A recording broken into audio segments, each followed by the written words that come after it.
Graça e paz, irmãos. Amém? Quero aqui parabenizar vocês pelo primeiro ano dessa igreja. Para mim é uma alegria voltar aqui a Guarabira e conhecer esse trabalho do pastor Josivaldo. Nós tivemos a oportunidade de nos falar rapidamente em alguns concílios, e é um prazer conhecer vocês. E o meu desejo nessa noite é que o Espírito Santo continue a falar aos vossos corações. Que você possa ter os seus ouvidos destampados para ouvir a palavra de Deus, entender aquilo que Deus quer falar à sua vida e à minha vida nessa noite. Então, abra comigo sua Bíblia, lá em Efésios, capítulo 4, do versículo 1 ao versículo de número 6. Efésios 4, do versículo 1 ao versículo de número 6. Esse é o texto da nossa exposição nessa noite. O tema que me foi dado é a importância da unidade do corpo e da fidelidade ao Evangelho. Então, nós iremos tratar esse tema e fazendo a exposição aqui dessa passagem. Então, Efésios 4, do versículo 1 ao versículo 6. Se você encontrou, fique de pé e nós iremos fazer a leitura. Você acompanha na sua Bíblia. Diz assim o texto sagrado, irmãos. Efésios, capítulo 4, do versículo 1 ao 6. Por isso, eu, o prisioneiro no Senhor, peço que vocês vivam de maneira digna da vocação a que foram chamados, com toda a humildade e mansidão, com longanimidade, suportando uns aos outros em amor, fazendo tudo para preservar a unidade do Espírito no vínculo da paz. Há somente um corpo e um só Espírito, como também é uma só a esperança para a qual vocês foram chamados. Há um só Senhor, uma só fé, um só batismo, um só Deus e Pai de todos, o qual é sobre todos e age por meio de todos e está em todos. Vamos orar mais uma vez? Curve sua fronte, ore comigo, peça a iluminação do Espírito. Meu Deus, nós estamos aqui diante do Senhor. Já adoramos ao Senhor por meio dos louvores, das orações, e agora queremos te pedir que o Senhor nos ajude em nossa fraqueza a entender a tua palavra, a compreendê-la, a viver aquilo que o Senhor tem a nos ensinar aqui nela. Pai, tenhas misericórdia de nós, socorre-nos em nossas fraquezas nessa noite. Eu sei que antes de sair dos nossos lares, oramos e pedimos a Ti que o Senhor nessa noite trouxesse uma palavra aos nossos corações, e eu tenho certeza que o Teu Espírito Santo há de nos dar a iluminação e o entendimento necessário para ouvirmos a Tua voz através daquilo que será exposto. Tenhas misericórdia de mim, usa-nos, Senhor, como canal para a glória do Teu nome, assim eu te oro, em nome do Teu Filho amado Jesus. Amém, amém. A igreja pode se assentar? Irmãos, a unidade da igreja deve ser essencial para nós. Essencial porque o mundo nos conhece quando nós nos amamos. O discipulado de Cristo se evidencia em nós quando as pessoas percebem que existe amor, um amor que gera unidade, um amor que nos faz mais juntos uns dos outros. Quando eu falo nessa noite de unidade, não me refiro aqui à mesma coisa de uniformidade. Imaginar que a igreja é um bocado de gente, tudo parecido. Não faz sentido nenhum. A igreja, irmãos, tem essa diversidade. Nós somos distintos uns dos outros, nós não somos iguais. Porém, em nós existe um mesmo Espírito que gera em nós unidade. O apóstolo Paulo, ao falar da unidade, ele usa a metáfora do corpo, né? Então, Jesus é o cabeça, nós somos os membros, e o cabeça, ele dá o quê? Sentido, propósito e unidade aos diversos membros que fazem parte desse corpo. Então, quando falamos de unidade, nós não estamos falando de uniformidade. Eu não quero que você saia daqui pensando, achando que a Bíblia nos ensina que precisamos ser iguais, semelhantes em tudo. Não, nós precisamos ser unidos. Unidade na igreja é Deus quem produz. Uniformidade, muitas vezes, é artifício dos homens. A unidade, irmãos, ela é produzida no coração daquele que crê em Cristo Jesus.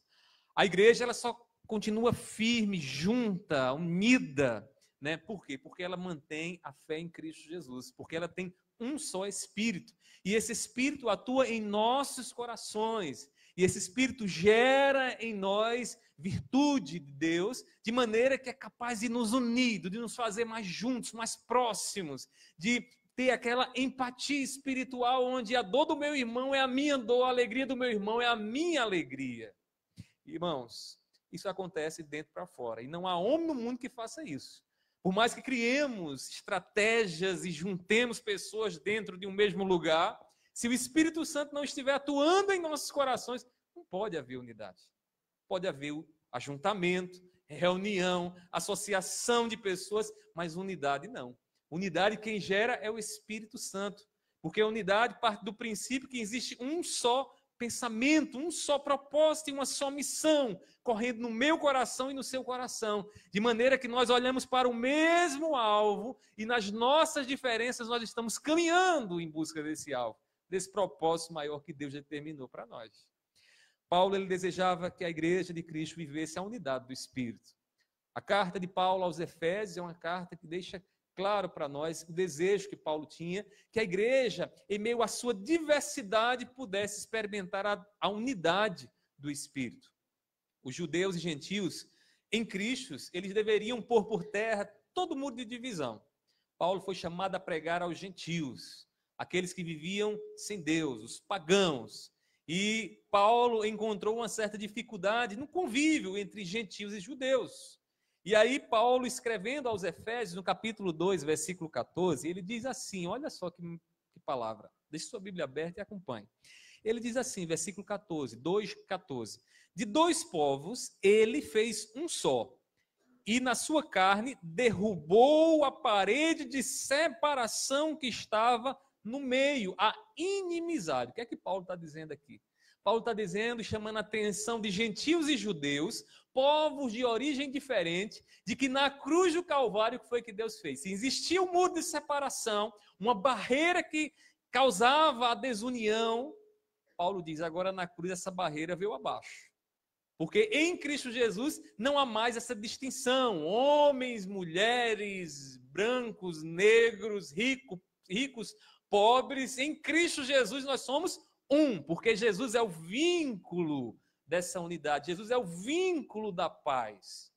Paulo, ele equilibra e ensina isso de uma forma muito comum em todas as suas epístolas. Todas as vezes que Paulo ele vai ensinar, ele tem um cuidado de, inicialmente, começar fundamentando teologicamente aquilo que ele vai falar. E a epístola de Paulo aos Efésios, ele faz exatamente isso. Do capítulo 1 ao capítulo 3, o que é que Paulo faz? Expõe a doutrina. E aí ele mostra como isso aconteceu, o que Jesus fez por nós, de maneira que nas regiões celestiais Deus nos abençoa em Cristo Jesus. E aí, depois que Paulo termina de fazer essa exposição do capítulo 1 ao capítulo 3, aí no capítulo 4, ele começa então nesse texto que nós acabamos de ler, dizendo, por isso eu, prisioneiro no Senhor, peço. Ou seja, depois de ter feito toda a exposição da passagem, depois de ter mostrado que nós estamos em Cristo Jesus, que Jesus desfez o muro de separação, que na igreja do Senhor não há espaço para que alguém viva com diferença, dizendo, não, eu sou do grupo A, eu sou do grupo B, eu sou de Paulo, eu sou de Apolo, eu sou da igreja X, eu sou da igreja Y. Paulo dispõe por terra, de maneira que em Cristo Jesus essas coisas se tornam secundárias, porque em Cristo Jesus nós somos unidos, nós vivemos a unidade. Então, Paulo equilibra, irmãos, doutrina e vida. Uma vez que conhecemos a doutrina, precisamos viver essa doutrina. E aí, a lição que ele nos dá aqui nessa passagem que nós acabamos de ler, é que Deus ele deseja que estejamos empenhados na conservação da unidade. Se tem algo que eu gostaria que você guardasse em seu coração, como palavra de Deus, é que você e eu recebemos da parte de Deus o dever e a obrigação de preservar, entenda bem isso, preservar a unidade que ele gerou em Cristo Jesus. Nós não podemos caminhar numa direção oposta, nós não podemos ser produtores de divisões, nós precisamos preservar aquilo que Deus já gerou em nós através de Cristo Jesus. E aí eu queria expor essa passagem mostrando para você 3 pilares espirituais que sustentam a unidade da igreja. E aí Paulo nos mostra o primeiro pilar, e o primeiro pilar é o plano de Deus para nós. Deus tem um plano, Deus tem uma missão para mim e para você. E entendendo essa missão, e mais do que entendendo, vivendo, obedecendo essa missão, a unidade da igreja é preservada. Veja o que ele diz no versículo 1, ele diz assim, Por isso eu, o prisioneiro no Senhor, Paulo escreve essa carta de prisão, essa é uma das cartas da prisão, e ele diz: peço que vocês vivam, observe agora, de maneira digna da vocação ou chamado a que foram chamados, da vocação a que foram chamados. Então, Paulo está falando do que aqui, irmãos, uma vocação que vem da parte de Deus para o seu povo. E o seu desejo é que a igreja faça o quê? Conheça apenas, ouça apenas, saiba apenas, não. O que Paulo deseja é que a igreja viva. Viva. Alguém já disse certa vez que o caminho mais difícil, mais longo a ser percorrido na vida humana está entre a mente e o coração. Quantas vezes nós ouvimos a palavra de Deus, escutamos uma boa doutrina, escutamos uma boa lição exposta, explicada, mas aquilo que ouvimos não desce ao nosso coração porque não se transforma em vida. Porque em nossa casa somos a mesma pessoa. Porque no nosso trabalho somos a mesma pessoa de tempos e tempos atrás. Paulo está dizendo aqui: peço que vocês vivam de maneira digna da vocação. E essa vocação foi Deus quem deu à igreja. Foi Deus quem deu a você. No capítulo 1, Paulo revela nosso chamado, né? Ele nos mostra, primeiramente, que Deus nos abençoou nas regiões espirituais em Cristo antes da fundação do mundo. Você lê o capítulo 1, versículo 4, ele diz que nossa eleição acontece antes que o mundo, antes que a história viesse a existir. Deus nos chamou em Cristo Jesus. E o que é isso? Esse chamado em Cristo Jesus, esse chamado na eternidade, é a nossa vocação. Você que hoje conhece a Cristo Jesus e se alegra em Cristo Jesus, você só hoje entende isso, compreende isso, porque Deus te elegeu na eternidade. Isso faz parte da sua vocação. Mas Paulo ainda continua, irmãos. Essa bênção em Cristo, ela foi a fim de sermos para louvor de sua glória. Capítulo 1, versículo 12. Deus nos elege, Deus nos chama em Cristo Jesus na eternidade para quê? Nos vocaciona em Cristo Jesus para quê? Para que possamos dizer: vou para o céu, meus problemas vão acabar, não vai haver mais sofrimento. Não, irmãos. Deus nos chama para o louvor da glória dele. Deus escolhe pecadores, homens e mulheres falhos, e em Cristo Jesus esses homens são restaurados para que a glória de Deus possa ser vista através de nós. Entenda, a vocação que Deus te deu é a vocação que Deus nos deu. Deus, Ele quer que possamos viver essa vocação aqui no mundo. Irmãos, no capítulo 4, Paulo mostra as implicações práticas dessa verdade, de ter um Deus que nos escolheu na eternidade, um Deus que nos chamou para a glória do seu nome. Ele deseja que essa doutrina seja testemunhada pela vida. Ele, como diz Tiago, né? A fé sem obras é morta. Vim à igreja, ouvir a doutrina, me alegrar em saber dessa verdade tão crucial de que Deus nos vocacionou na eternidade não é suficiente para você testemunhar da fé e para que a sua igreja, a nossa igreja, seja abençoada com a unidade. Eu preciso entender a minha vocação e as implicações dessa vocação. E as implicações dessa vocação é que eu preciso agora obedecer, vivenciar aquilo que eu tenho ouvido da parte de Deus. Eu preciso da prova, da evidência de que realmente eu fui chamado na eternidade. E isso acontece quando? Aqui, no convívio da igreja, no meio da igreja. O apóstolo, ele roga que a igreja viva de maneira digna da vocação. Você tem vivido de forma digna da vocação que você recebeu da parte de Deus? Isso é o que Deus espera de todos aqueles que receberam essa verdade. Que nós vivamos, não só ouçamos. Muitas comunidades se dividem, irmãos, por faltar em seu meio a vivência da doutrina. Por que muitas igrejas racham? Irmãos, pode observar, racham, irmãos, porque às vezes há muita teologia, muita pregação e pouca vivência, irmãos. Porque o abismo criado entre aquilo que se ouve e que se medita e que se estuda na palavra é um abismo muito grande em relação à vivência, ao que eu vivo no meu dia a dia. É uma fé sem obras. Devemos ter um bom conhecimento bíblico e teológico, isso é necessário. Paulo nos mostra aqui. Contudo, irmãos, esse conhecimento não pode ficar apenas na mente. Precisamos transformá-lo em vida. E como é que a gente transforma em vida? Obedecendo. Como é que a gente transforma em vida, irmãos? Quando escutamos e dissemos, Senhor, me dá forças para que eu possa viver aquilo que eu escutei da tua parte. Quando a doutrina é vivida, de fato, conhecemos o amor. E tudo se torna diferente, irmãos.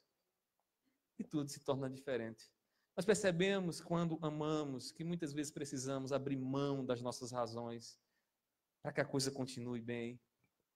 Irmãos, quando conhecemos o amor e nos julgamos fortes, percebemos que ter tolerância com os mais fracos. Às vezes escutamos isso no púlpito, né? Mas como não vivemos isso? Como muitas vezes está distante da nossa realidade, distante da nossa vida.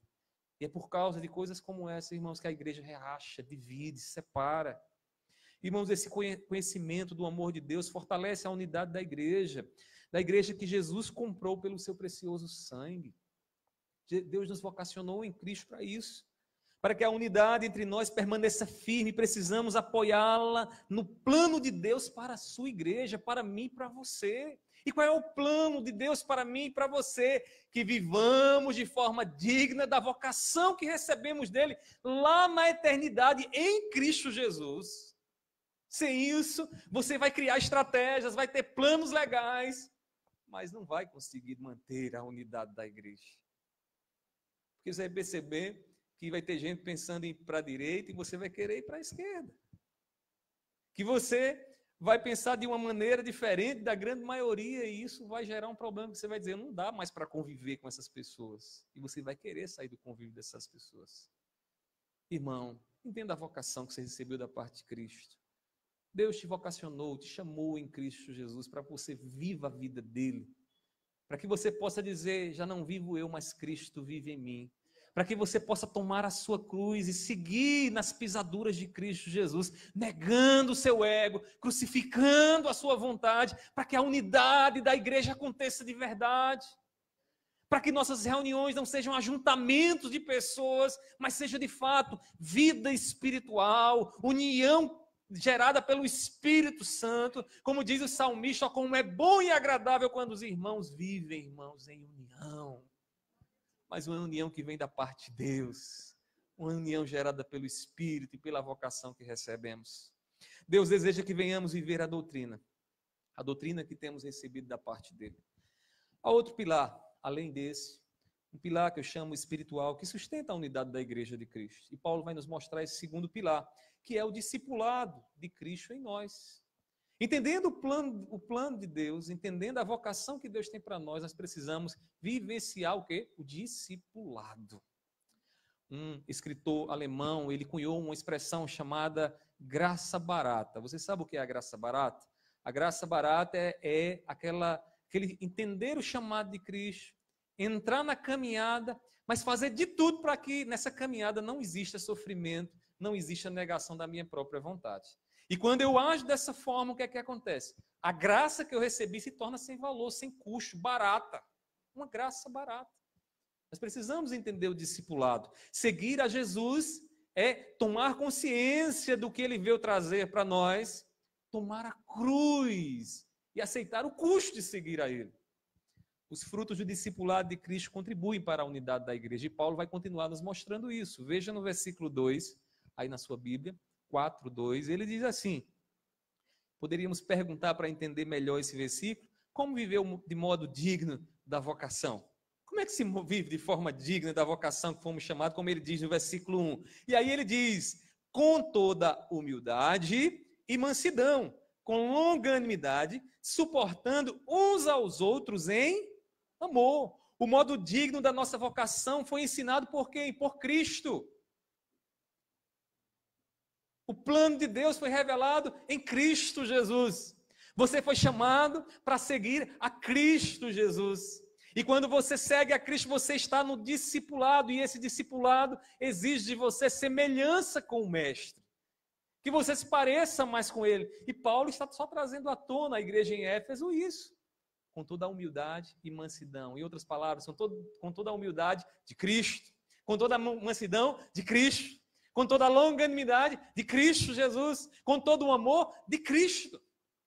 Irmãos, lá em João capítulo 13, versículo 15, quando Jesus chega ali aos seus discípulos, e começa então a lavar os pés deles, e alguns dizem, Jesus, tu não vai lavar meus pés, porque isso não pode acontecer, tu não pode ser meu mestre se tu vem lavar os meus pés, tu vais te humilhar. Jesus diz assim, lá em João 13, versículo 15, porque eu lhes dei o exemplo para que, como eu fiz, vocês façam também.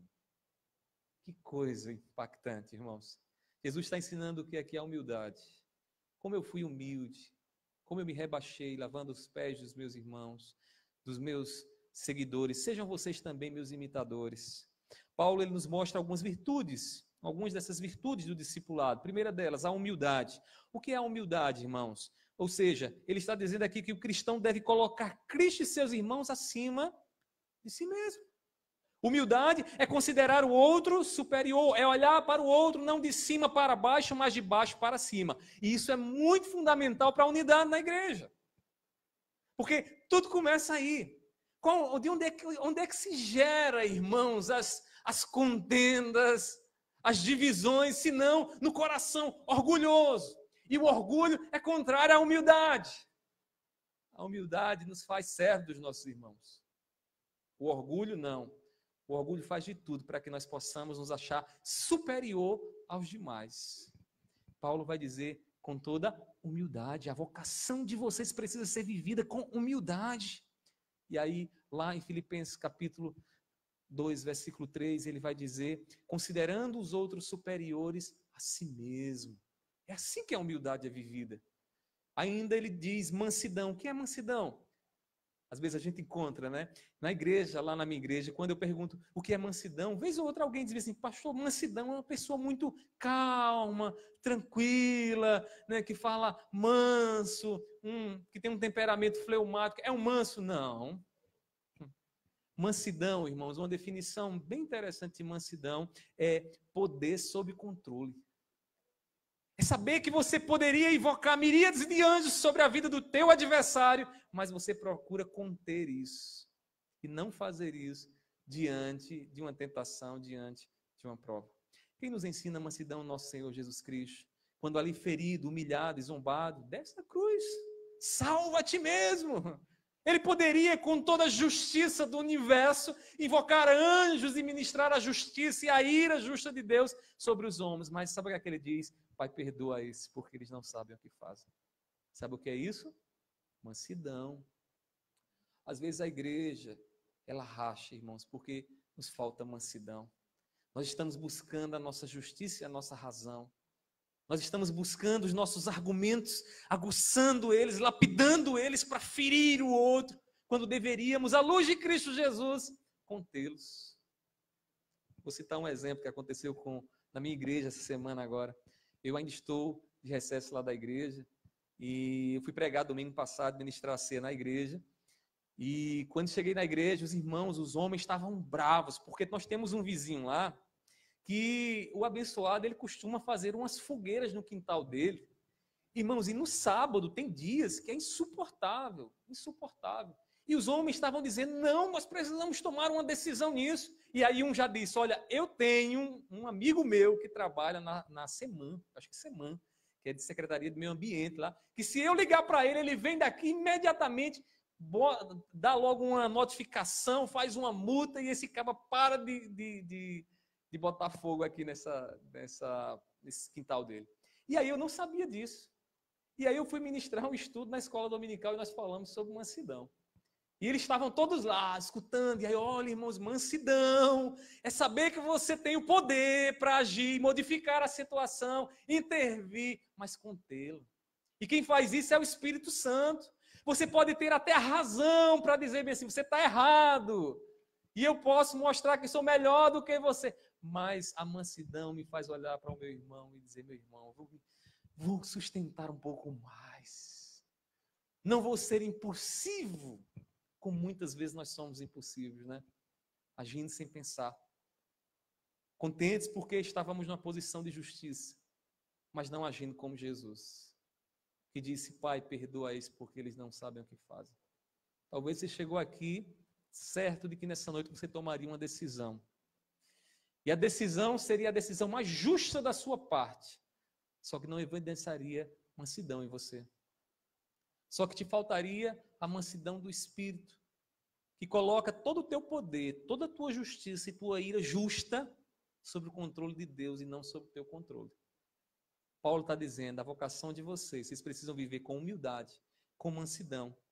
Ele ainda continua, irmãos, dizendo com longanimidade, com longo ânimo, com um longo ânimo, a mesma coisa que paciência, não desanimar de imediato, mas deixar o meu ânimo permanecer no Senhor por mais tempo. Essa virtude tem a ver com paciência, irmãos, não se deixar abater pelas adversidades, é o longânimo.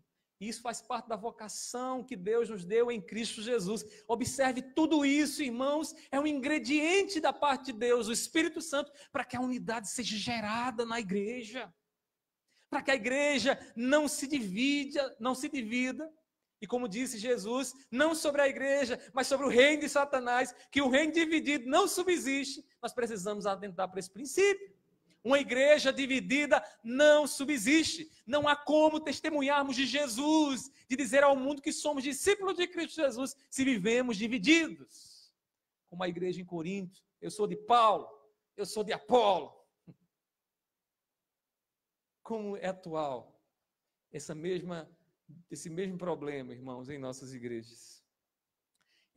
Essa longanimidade se externaliza pelo suporte dos irmãos mais fracos. Veja o que diz o versículo 2, no finalzinho ele diz assim: suportando uns aos outros em amor.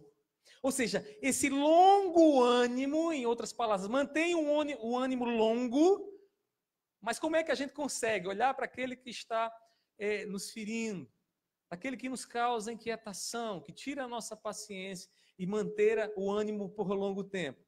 Paulo nos diz aqui como? Com amor. Com amor. Não se precipitando e não deixando que a ira lhe controle, mas deixando que o amor de Deus te controle. Escute bem, não deixe que o sol se ponha sobre a sua ira. Você pode ficar irado. Você pode, num ato de injustiça, teu coração se encher de um desejo de que a justiça seja manifestada. E isso todos nós experimentamos em alguma medida. Mas isso não pode prolongar-se por muito tempo. Porque nós não somos justos.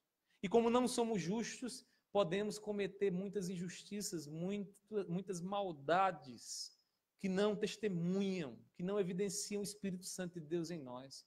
Por isso, tenha ira numa noite, mas na manhã, peça a Deus que arrebate do seu coração. Que ela não passe muito tempo lá, para que ela não enraize dentro de você e te cause problemas mais sérios. Para isso, você precisa pedir uma coisa ao Senhor: Senhor, me ensina a amar mais. Me ensina a amar mais. Me ensina a olhar para aqueles mais fracos, estender a mão para eles, Senhor. Me ensina a olhar para aqueles que muitas vezes estão a me ferir, perdoá-los. E ao invés de julgar e pedir do Senhor a justiça, pedir ao Senhor que o Senhor nos trabalhe, que o Senhor nos ensine a amar de verdade. Essas virtudes são aprendidas pelo discipulado. Então, você já dá para ver aqui que a coisa não é tão simples assim, né? Se faz parte do discipulado, então a gente tem que aprender muita coisa, irmãos. Todo racha ou divisão no seio da igreja acontece por falta de discipulado. Escute bem disso, isso que eu estou lhe dizendo. E eu não estou falando aqui de discipulado daquela sala que normalmente as igrejas têm, que a gente coloca alguém lá para em uma hora ensinar alguma coisa. Eu estou falando da vivência, da intimidade com Cristo, do ser trabalhado, o meu caráter trabalhado por Cristo. O orgulho é uma das maiores causas de guerra e divisões. C.S. Lewis, ele disse o seguinte, olha que expressão interessante. C.S. Lewis é um escritor irlandês que escreveu muitas obras. Ele disse o seguinte, que o orgulho é a galinha sob a qual todos os outros pecados são chocados. Tudo começa lá nesse sentimento, nesse sentir e nessa racionalização que existe dentro de nós, de que somos melhores do que os demais, de que não há ninguém igual a mim. E quando começamos, então, nessa concorrência, nessa comparação, que muitas vezes acontece no seio da igreja, dentro dos ministérios, dentro do ministério pastoral, de louvor, todos os ministérios, e aí, irmãos, a igreja vai enfraquecendo. Porque outros pecados vão surgindo, irmãos. Outros pecados vão surgindo. O orgulhoso já olha para o outro e diz, eita, ele está fazendo melhor do que eu. Aquilo que ele está fazendo não pode ser melhor do que eu. Vou puxar o tapete dele. É óbvio que ninguém diz isso, mas o coração pensa assim, né? Esse coração pecador, esse coração o meu e o seu, pensamos assim, quantas vezes, ele não pode estar nessa posição. Sabe aquela pessoa que de repente chegou para você e disse assim, olha, passei no concurso, e todo alegre, aí você disse, foi mesmo, rapaz, você passou no concurso, aí dentro do coração diz, não pode, agora ele está numa posição diferente da minha. O orgulho é terrível, irmãos, no nosso coração. E não se iluda, não diga, não tenho orgulho. Se você não tem orgulho, você está completamente ignorante da sua vida espiritual, do pecado que existe entre você. Você tem que ter consciência até onde o orgulho está querendo dominar a sua vida. Porque ele não pode dominar, ele estará aí. Um dia ele vai sair, irmãos. Um dia o pecado não vai estar mais em nós. Mas até lá nós precisamos estar militando, guerreando contra ele, para que ele não nos domine. E quando a gente começa, então, a vasculhar um pouco mais das nossas contendas e divisões na igreja, a gente percebe, irmãos, que lá no início de tudo, a galinha que estava chocando os pecados era o maldito orgulho. Irmãos, para combater o orgulho é preciso humildade. Um outro antídoto. Olhe seu irmão de baixo para cima. Considere ele superior a você. Para isso, tenha seu irmão como servo. O melhor, tenha teu irmão como Senhor. Seja servo dele como Cristo foi. A humildade, irmãos, prepara o campo para germinar a reconciliação. Já tentou conciliar duas partes, onde um é mais orgulhoso que o outro? Você não vai conseguir. Você não vai conseguir. Enquanto uma das partes não reconhecer a sua fraqueza, o seu pecado e o seu erro, irmãos, unidade e reconciliação não vai existir. E talvez seja esse um entrave na sua vida. Porque você está com muita razão. E você está tentando reconciliar-se, voltar ao convívio, voltar à amizade. Mas o problema é que você só está vendo a sua parte e vendo de forma muito orgulhosa. Eu sou bom demais. Eu estou fazendo bem demais. Não há ninguém tão bom como eu. Se eu sair dessa igreja aqui, essa igreja não vai mais existir. Esse pensamento orgulhoso. Irmãos, a humildade nos ensina a ser simples. Nos ensina a olhar para o outro e ver no outro alguém que precisamos servir. É isso que Jesus nos ensina. Seu coração está preparado para ser manso e longânimo? Você tem vivido a humildade de fato? Como discípulos de Cristo, devemos lutar pela conservação da unidade que Deus produz na sua igreja. E aqui eu queria chamar a sua atenção no versículo 3, quando Paulo diz assim, fazendo tudo para preservar a unidade do Espírito no vínculo da paz. Depois de Paulo dizer qual é a nossa vocação, o plano de Deus, que Deus nos deu na eternidade, né? E o que isso implica em termos práticos, o discipulado, a mansidão, a humildade, a longanimidade, Paulo agora vai nos lembrar uma coisa, que o nosso papel na unidade não é produzir unidade. Ninguém aqui, pastor, nem ninguém produz unidade. A unidade da igreja, quem produz é Deus. E Deus produz através de quê? De Cristo Jesus, da cruz do Calvário. É por isso que ele vai dizer, para preservar a unidade. Só se preserva algo que já existe. Qual é o papel da igreja? É manter aquilo que Deus já estabeleceu na igreja. E Deus estabeleceu a nossa unidade. Onde foi que Deus pôs por terra o muro de separação, a barreira de separação? Na cruz do Calvário. Logo, qualquer pessoa que vá de encontro, que é contrário à unidade da igreja, está sendo contrário à cruz de Cristo. Você sabe o que isso implica?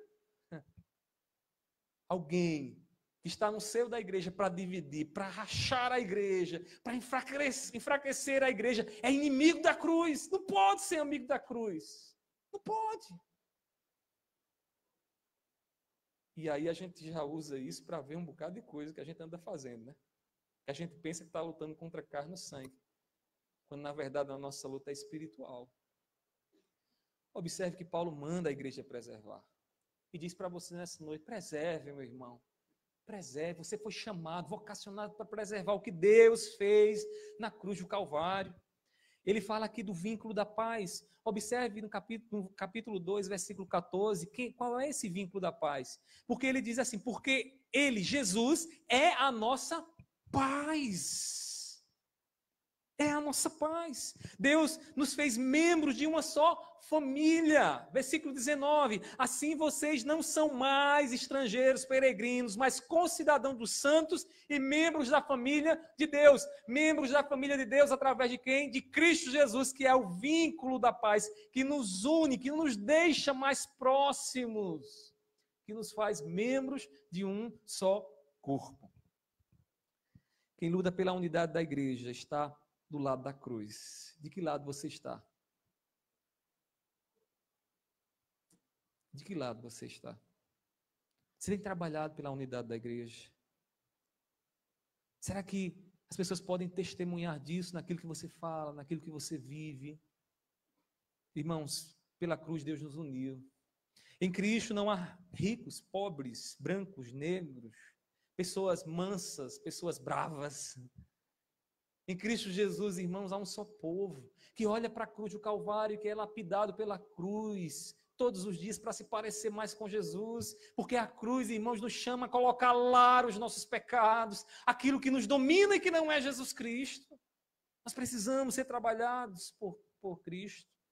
Esteja vigilante para que você não se oponha à unidade de Cristo. E como é que se opõe à unidade de Cristo? Quando estamos dividindo e rachando a igreja. Quando o nosso orgulho nos domina e diz, não, a minha razão é que vai prevalecer. Para que eles saibam que eu sempre estive certo do começo ao fim. Irmãos, precisamos ouvir a voz do Espírito Santo falando nessa noite. Busque ser longânimo com os mais fracos, não deixe que o seu desejo de justiça determine os teus relacionamentos. Tenha mansidão. Talvez você esteja numa posição de justiça, tem razão para estar como está. Poderia invocar aí poderes para destruir o teu adversário, mas aprenda com Jesus. Seja manso com ele. Controle o seu poder. Deixe Deus controlar a situação. Irmãos, na ira não se opera a justiça. É como você vai disciplinar um filho irado. Nunca é o melhor momento, né? Porque você acaba sendo muito duro na pena, no castigo. Peça a Deus que te deu sabedoria para você entender o tempo da disciplina, o tempo correto de ser duro com Ele. Quem está no discipulado, irmãos, luta pela unidade produzida na cruz de Cristo. Amém? Somos discípulos de Cristo, né, irmãos? Que bênção. Que bênção e que responsabilidade recebemos dele, né? Mas ele nos ajuda para isso. Não se preocupe, não. Você diz, pastor, isso é muito difícil, pastor. E você escuta, a gente escuta essas alegações. Pastor, Jesus era Jesus, eu sou eu, ele é Deus, eu sou um ser humano. Você não entendeu que Jesus se encarnou e que Jesus foi tentado aqui nesse mundo como homem para te dar lições e para te ensinar. Essa luta que você tem passado, meu irmão, não é uma luta que Jesus não sabe bem como é. Ele enfrentou, ele sentiu na pele essa luta. Por fim, meu irmão, que outro pilar espiritual sustenta a unidade da igreja? E aí, o último é o pilar da concordância teológica entre nós. Primeiramente, plano de Deus. Segundo, discipulado. E terceiro, concordância teológica. Paulo vai nos mostrar que precisa haver concordância nas doutrinas fundamentais da fé. A unidade da igreja deve ser construída sobre o fundamento teológico apostólico. Eu sei que falar de teologia em nossos dias, para algumas pessoas, teologia, razão de divisão. Já ouviram, deve ter ouvido alguém falar sobre isso, né? Mas veja o que Paulo diz, irmãos. Paulo, em momento algum, abre mão da teologia, né? Porque alguns acreditam que teologia só é para dividir. Eu sou de Calvino, eu sou de Armínio, e aí começa aquela coisa toda, né? Não, Paulo vai mostrar que a teologia, irmãos, é pilar, sustenta a unidade da igreja. Porque há coisas que são fundamentais na teologia, que essas coisas precisam, essas doutrinas, esse entendimento precisa ser compreendido na igreja, amado pela igreja. Versículo 4 e 6, para finalizar, ele diz assim: há um só corpo e um só espírito, como também uma só esperança para a qual vocês foram chamados. Há um só Senhor, uma só fé, um só batismo, um só Deus e Pai de todos, o qual é sobre todos, age por meio de todos e está em todos. Note que Paulo, ele repete a expressão um só, um só. Ele repete, um só Espírito, uma só igreja. Talvez aí, para aqueles que não entendem, não leem a Bíblia e que julgam, né, a teologia como algo ruim, isso aqui eles não viram, porque diz aqui uma só igreja, um só Espírito, não são dois Espíritos, para que haja unidade, para que a igreja vá bem, exista dois Espíritos. Não faz sentido.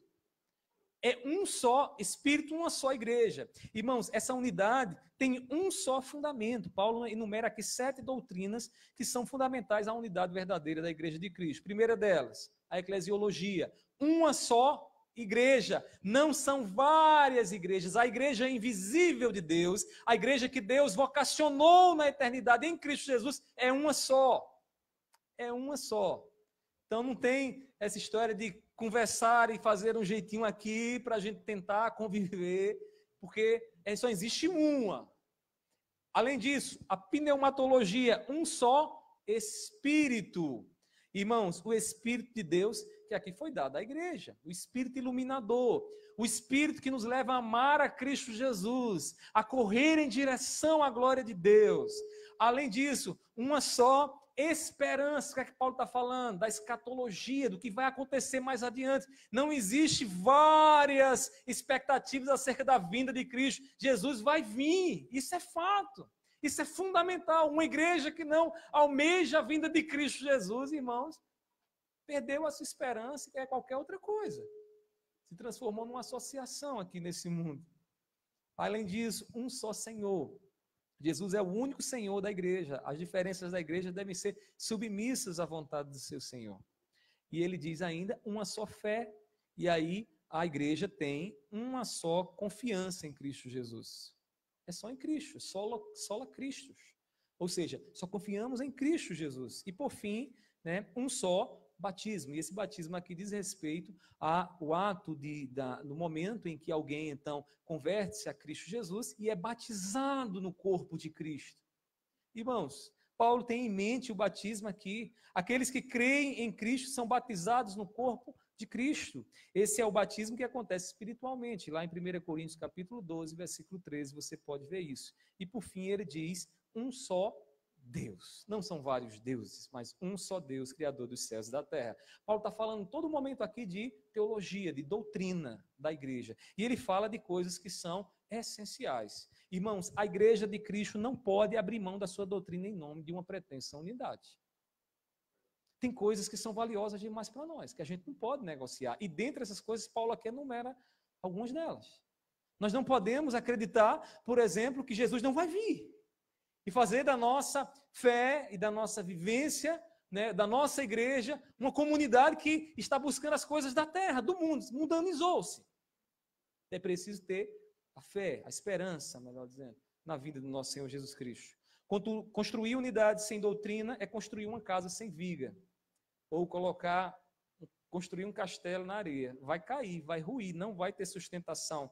Viva com os seus irmãos à luz da doutrina de Cristo. E Paulo vai nos ensinar isso nessa epístola, fazendo isso nos 3 primeiros capítulos, mostrando a doutrina, para depois dizer como é que a gente deve viver. A doutrina nos chama a abrir mão das nossas opiniões e nos submeter a um só ensino que vem da parte de Deus e que está revelado nas Escrituras. Mas eu não poderia concluir aqui esse terceiro ponto sem responder uma pergunta. Pastor, e precisamos então concordar em tudo? Precisamos ter uma concordância geral em todas as coisas? Deixa eu lhe dizer uma coisa, irmãos. Não. Há doutrinas que não exigem consenso entre nós. E por que não exige consenso? Porque Deus não revelou elas de forma detalhada. Algumas perguntas que nós fazemos, a Bíblia não deu respostas para a gente. E essas doutrinas são doutrinas chamadas secundárias. Mas as doutrinas centrais, a expiação de Cristo, a morte de Cristo para nos salvar, irmãos. A Pai, Filho e Espírito Santo, a doutrina da Trindade, assim que Deus se revela, são coisas inegociáveis, não tem como negociar. Mas tem outras coisas, irmãos, que são mistério para nós. São mistérios porque nós, na nossa curiosidade, perguntamos e queremos saber, mas a Bíblia não vai nos dar resposta. Então, nessas coisas, a gente precisa ter o quê? Tolerância. Precisa olhar para os nossos irmãos e dizer, não, meu irmão, você crê nisso, eu acho mais interessante assim, mas a gente não racha, a gente não divide, a gente não desune a igreja. Irmãos, essas doutrinas são chamadas de doutrinas secundárias, contudo, aquilo que é fundamental não podemos abrir mão. Como disse um lema antigo, nas coisas essenciais, a unidade, nas coisas não essenciais, a liberdade, e em todas as coisas, amor. Amém, irmãos? devemos estar empenhados na luta pela conservação da unidade entre nós, que somos a igreja do Senhor. A mensagem de Deus para o nosso coração nessa noite é que, diante de tudo isso, precisamos nos esforçar mais. Precisamos avaliar um pouco mais como é que está, quanto de energia da nossa parte temos gastado, quanto temos orado e pedido a Deus pela unidade da igreja. Irmãos, devemos ser conscientes e obedientes ao plano de Deus, porque Deus nos vocacionou para sermos uma só igreja, um só povo. E isso aconteceu na eternidade em Cristo Jesus. Deus deseja que vivamos o que temos aprendido, que venhamos à igreja, ouçamos o que o pastor tem ensinado, o que temos aprendido com os nossos irmãos e vivamos isso. Transformemos isso em ação. Que o nosso vizinho, que o nosso cônjuge possa falar da nossa vida, daquilo que temos vivido, da doutrina que temos realmente, de fato, conhecido. Seremos discípulos de Cristo, e esse discipulado produzirá virtudes, irmãos, em nós, que serão necessárias à unidade da igreja. Concluindo, então, as minhas palavras, estabeleça hoje mesmo, irmão, o compromisso de viver aquilo que você tem aprendido. Não saia daqui nessa noite sem dizer, Senhor, eu quero estar mais comprometido com aquilo que eu aprendi, com aquilo que vou aprender amanhã também e depois de amanhã. Faça com que o conhecimento que você tem recebido da parte de Deus fortaleça a unidade da tua igreja. Não sei quais são as lutas que vocês têm enfrentado, mas certamente nesse primeiro ano muitas lutas vieram, muitas tentações. E Satanás, como sempre, adversário, gerador de contendas, certamente deve ter gerado muitas divisões aqui entre vocês. Mas se eu lhe dizer uma coisa, se esforce, ore mais, a começar pela sua vida. Deixe de olhar para fora e olhe para dentro de si mesmo. Peça mais por você, para que o seu coração, de fato, viva a vocação que você recebeu da parte de Deus, para que a tua igreja, essa igreja, goze a comunhão que só o Espírito Santo pode gerar. O verdadeiro conhecimento, ele produz humildade, mansidão e amor próprio. Crente que vem à igreja, que diz que aprende de Jesus, que entrou no discipulado, mas que não dá prova nenhuma dessas virtudes, irmãos, precisa conhecer de fato o que implica tomar a cruz e seguir a Jesus. O que implica estar todos os dias pregando na cruz do Calvário o nosso ego, o nosso eu. Que Deus, que é aquele que pode mudar o nosso coração, que Ele aplique essa palavra. E que nós saiamos daqui determinados a nos esforçar pela unidade dessa igreja e da igreja de Cristo em todos os tempos, em todos os lugares, em nome de Jesus. Curve sua fronte. Vamos fazer uma oração nesse momento. Vamos pedir essa graça ao Senhor. Meu Deus, nós estamos aqui diante do Senhor, do Deus da Bíblia, do Deus da palavra. Meu Pai, eu te louvo porque a tua palavra, ela perscruta o nosso coração. Ela traz à tona as motivações, as intenções e os planos, Senhor, que muitas vezes estamos traçando, mas que não estão de acordo com a tua palavra, com a tua vontade. Eu te peço nessa noite, Deus, pela vida daqueles que ouviram a tua palavra, entenderam nitidamente a mensagem que o Senhor quer falar, que precisamos nos esforçar mais, Senhor, pela unidade da nossa igreja. Que nessa noite, Deus, o teu Espírito esteja, Deus, ajudando, auxiliando a estes, que eles saiam daqui determinados, Deus, a não dar continuidade aos seus planos, Senhor, que muitas vezes os afasta de viver a essência, o amor da vida cristã. Que planos sejam desfeitos para a glória do teu nome nessa noite.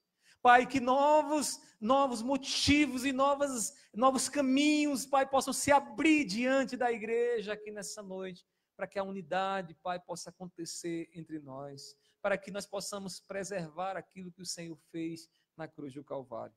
Pai, eu te peço, seja com essa igreja, seja com o pastor, abençoa a vida do teu servo, conduz ele em graça, em sabedoria, nas decisões, com muita prudência, para que o teu nome seja exaltado sempre, através da comunhão, da unidade, do amor entre a tua igreja. Eu te peço assim, e eu sei que o Senhor há de fazer, em nome do teu Filho amado Jesus. Amém, amém. Que Deus continue abençoando a igreja. Mais uma vez, agradeço essa rica oportunidade, em nome de Jesus.